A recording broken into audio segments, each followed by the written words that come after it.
Katibu wa UWT wilaya ya Kati, Rehema Haji Makame, ametoa wito kwa wanawake na wanachama kuendelea kujiunga na UWT pamoja na vikundi vya kiuchumi ili kunufaika na fursa mbalimbali za maendeleo zinazotolewa kupitia jumuiya hiyo. Akizungumza wakati wa mwendelezo wa ziara ya kimkakati ya kamati ya utekelezaji ya wilaya ya Kati katika jimbo la Tunguu, alisema lengo la ziara hiyo ni kuimarisha chama na jumuiya zake kwa kuwasikiliza wanachama, kubaini changamoto zinazowakabili na kutafuta suluhisho kwa pamoja. Amesema UWT inaendelea kuweka mazingira rafiki yatakayowawezesha wanawake kujiunga katika vikundi vya maendeleo na kupata mikopo isiyo na riba kwa ajili ya kuanzisha au kuendeleza miradi mbalimbali ya kiuchumi. Hata hivyo, alieleza kuwepo kwa changamoto katika mfumo wa upatikanaji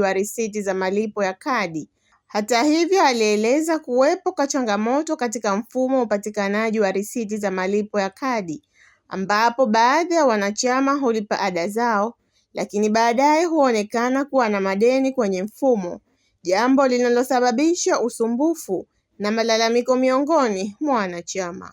Lengo na madhumuni ya ziara yetu ni kuimarisha chama na jumuiya yake. Kama tunavyoelewa, tunatoka katika uchaguzi, lakini hapo mbele tunaenda katika uchaguzi. Kwa hiyo baada ya uchaguzi ni maandalizi mazuri ya uchaguzi mwingine.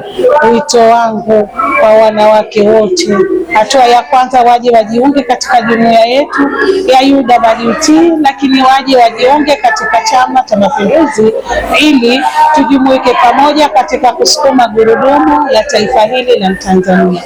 Lakini jambo la pili ni kuhamasisha wanawake wote walio wilaya ya Kati waende wakajiunge katika vikundi vya ushirika, na baada ya kujiunga waende sasa manispaa yetu ya wilaya ya Kati kwa ajili ya lengo la kupatiwa msaada, lakini msaada wenyewe ni mkopo ambao mkopo hauna riba.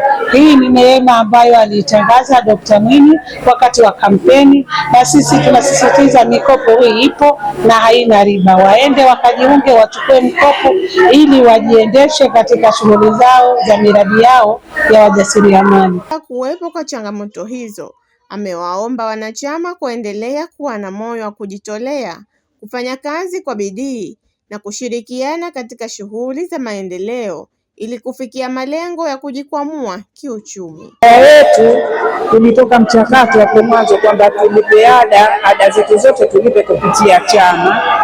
Ikipia chama tunaingia katika jumuiya ya wazazi, jumuiya ya vijana, jumuiya ya kina mama.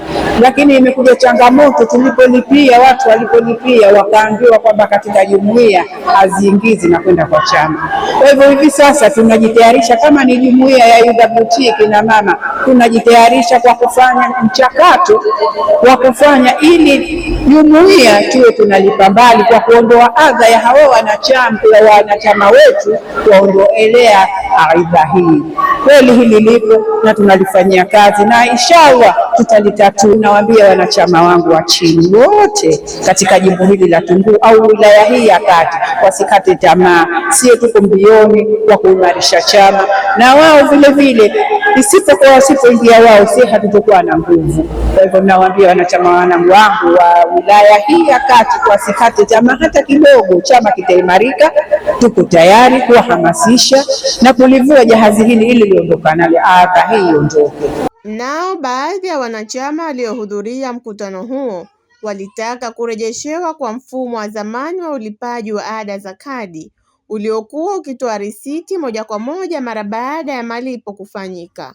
Walieleza kuwa mfumo huo ungeondoa sintofahamu za kifedha na kuongeza uwazi katika ukusanyaji wa ada za wanachama, huku ikirejesha imani kwa wanachama wanaotekeleza wajibu wao wa kuchangia chama. Kasoro ndogo ambazo za kwenye vikundi vyetu, lakini sasa hivi tayari utakuta vikundi vingi vina usajili na hati miliki ya kikundi kile. Kwa hiyo sasa hivi naona tayari wameanza wengine baadhi kuamka, lakini na wengine waliokuwa bado nao tuko tayari na tunazidi kuwahamasisha ili fedha hizi wazipate na wajiendeleze, waendelee na majukumu yao ya maisha yao. Kwa hiyo sasa hapa tunaomba changamoto zetu hizi zifanyiwe kazi viongozi. Bora turudishwe vitabu vyetu vya zamani, kwa sababu tutakuwa tuna uhakika na mkamata katibu fulani, nimekupa vikaratasi vyangu na najua. Kwa hiyo kama hakuzipeleka pahala husika, yeye ndio atokamatwa. Sinabudi kuwashukuru viongozi wetu wote kutuletea huu mpango wa mikopo, kwa sababu katika hao walionufaika mimi nimenufaika.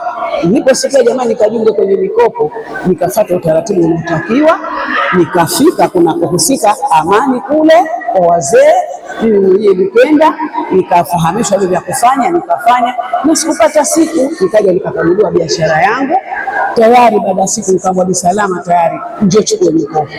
Isipokuwa labda kuna wenzetu wengine kuna vikwazo vidogo wanakuwa wanavikosea, na hivyo wakishaenda kwa viongozi wakafahamishwa, basi hakuna matatizo, maana hakuna kikwazo. Kwa mimi sikupata kikwazo, na kila mwezi tujitahidi kulipa ili na wenzetu wapate mikopo. Lakini wengine wana changamoto, wanasema pesa ya serikali. Ile sio pesa ya serikali, pesa yetu si wananchi sote, serikali ndio wewe. Kwa hiyo unapokopeshwa pesa, mujibu wako ulipe, na utapolipa vizuri, kama mwaka ulikuwa 500,000 malipo yako unapeleka mazuri, basi utapewa kipaumbele, utakwenda kupewa milioni 10, milioni kutokana na ulipaji wako. Mtazamaji wa B2B Online TV, usisahau kusubscribe, kulike, kushare na kucomment.